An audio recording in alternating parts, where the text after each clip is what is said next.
सूचना का अधिकार, राइट टू एजुकेशन, जो पूर्व सरकार ने जो हथियार आम आदमी को दिया था, तो आम आदमी कुछ भी जानकारी जो सरकारी हो या अर्ध सरकारी हो वो जानना चाहता है तो उसको मिल जाया करती थी। लेकिन अभी इन दिनों में देखने में आया है कि आरटीआई पे कुठाराघात किया जा रहा है या जानकारियाँ छिपाई जा रही है। इस पर आप थोड़ा सा प्रकाश डालें। बिल्कुल, आपने सच कहा पत्रकार महोदय। आरटीआई, सूचना का अधिकार, राइट टू इन्फॉर्मेशन, उसके साथ इतना अन्याय हो रहा है। जो हमें अधिकार मिला था कोई भी जानकारी लेने का किसी भी विभाग से, कैसी भी जानकारी, परंतु आजकल ये अधिकारी ये नियमों का हवाला दे करके कोई जानकारी नहीं देते। मैंने भी ये देखी है, सूचना के अधिकार के तहत अजमेर जिलाधीश कार्यालय से ये जानकारी मांगी थी कि 2024 15 अगस्त व 2025 गणतंत्र दिवस पर अजमेर में आपने कितने लोगों को सम्मानित किया, सम्मानित करने वालों का नाम बताया जाए, किनकी अनुशंसा पर उनको सम्मानित किया गया, साथ ही उन्होंने किस क्षेत्र में ऐसा काम किया जिस पे आपने उनको सम्मान दिया, उसकी जानकारी दी जाए। परंतु वहाँ से क्या जवाब आया मैं आपको बताता हूँ। वांछित दस्तावेज का वितरण, एक नंबर है स्वतंत्रता दिवस 2024 व गणतंत्र दिवस 2025 पर कितने लोगों को जिला स्तर पर सम्मानित किया गया। इनका उत्तर आया, सूचना का अधिकार अधिनियम 2005 से /9 के अंतर्गत प्रश्नगत अभिलेखों की प्रमाणित प्रतियां उपलब्ध कराने का प्रावधान नहीं है। दूसरा है, किसकी अनुशंसा पर किया गया था, तो इनका जवाब है सूचना का अधिकार अधिनियम 2005 7/9 के अंतर्गत प्रश्नगत अभिलेखों की प्रमाणित प्रतियां उपलब्ध कराने का प्रावधान नहीं है। तीसरा सवाल था, उनके द्वारा किए गए कार्यों की जानकारी उपलब्ध कराई जाए। इसका इन्होंने विभाग ने क्या जवाब दिया है, सूचना का अधिकार अधिनियम 2005 के बिंदु संख्या 3 के अंतर्गत लोक प्राधिकारी द्वारा सूचना सृजित करना या सूचना की व्याख्या करना या आवेदक द्वारा उठाई गई समस्याओं का समाधान करना या काल्पनिक प्रश्नों का उत्तर देना अपेक्षित नहीं है। अधिनियम के अंतर्गत केवल ऐसी सूचना प्राप्त की जा सकती है जो लोक अधिकारी के लोक अधिकारी का पहले से मौजूद हो। मतलब आप दूसरी जानकारी ले नहीं सकते। अब इसका देखिए, इन्होंने तो ये जवाब दिया है। मैं आपको बताऊं, काल्पनिक सवाल, हाँ काल्पनिक सवाल, ये काल्पनिक सवाल है, इनकी नजर में काल्पनिक है।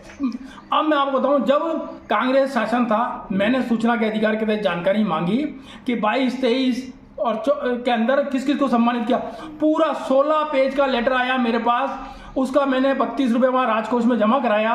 उसके अंदर किस को सम्मान मिला, किसने अनुशंसा करी, किस कार्य के कारण उसको सम्मानित किया गया, पूरी जानकारी थी।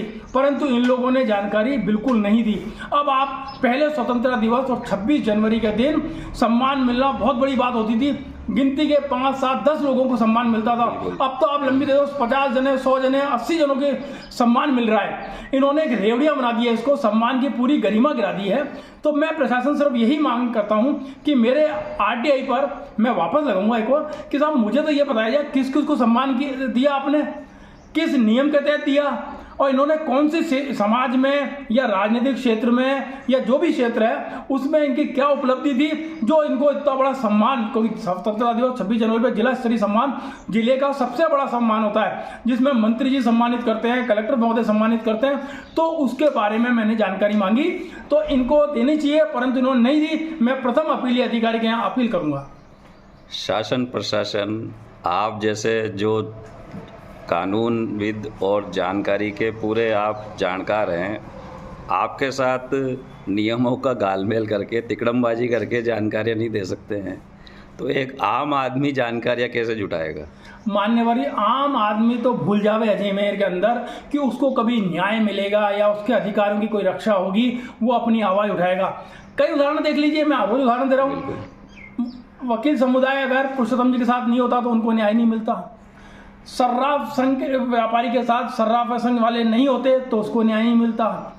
आपके कुलदीप शर्मा जी वकील साहब को या डॉक्टर साहब के साथ ब्राह्मण समाज नहीं होता, डॉक्टर नहीं होते, समाज लोग नहीं होते, तो उनको न्याय नहीं मिलता। और यही आप देख लीजिए, कोई छोटा मोटा किसी छोटी दुकानदार, चाय वाला दुकानदार है, उसको 4 आदमी मार के चले जावे, उसकी कोई आवाज़ नहीं उठाता। छोटा दुकानदार, परचूनी की दुकान लगाने वाला, उसके साथ मिसबिहेव कर जाते हैं लोग, गाली गलौज कर जाते हैं, मारपीट कर जाते हैं, उसके लिए कोई आवाज़ नहीं उठाता।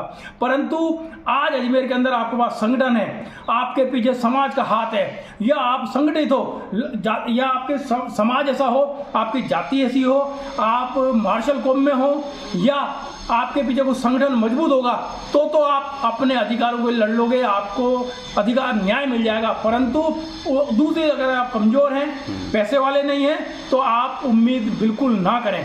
ये मेरा प्रैक्टिकल है, स्वयं देखा हुआ है। मैं आपको तथ्यात्मक, मेरे पास सारे पॉइंट टू पॉइंट है, अखबारों की कटिंग है, और मैं आपको बता सकता हूँ कि बेचारा ये गरीब था इसलिए इसको न्याय नहीं मिला, और जो ये पैसे वाला था इसको न्याय मिल गया, तो इसके साथ जाति थी इसलिए इसको न्याय मिल गया। तो मेरे पास सारे तथ्यात्मक हैं। तो ये बहुत बड़ा विषय है, और किसको न्याय मिला नहीं मिला, परंतु आज सूचना का अधिकार की जानकारी सबको देनी चाहिए, और नहीं दे तो मैं लोगों से अपील करूंगा कि मांगो, नहीं मांगो तो प्रथम अपील अधिकारी, द्वितीय अपील अधिकारी, नहीं तो न्यायालय, इनको सजा होगी।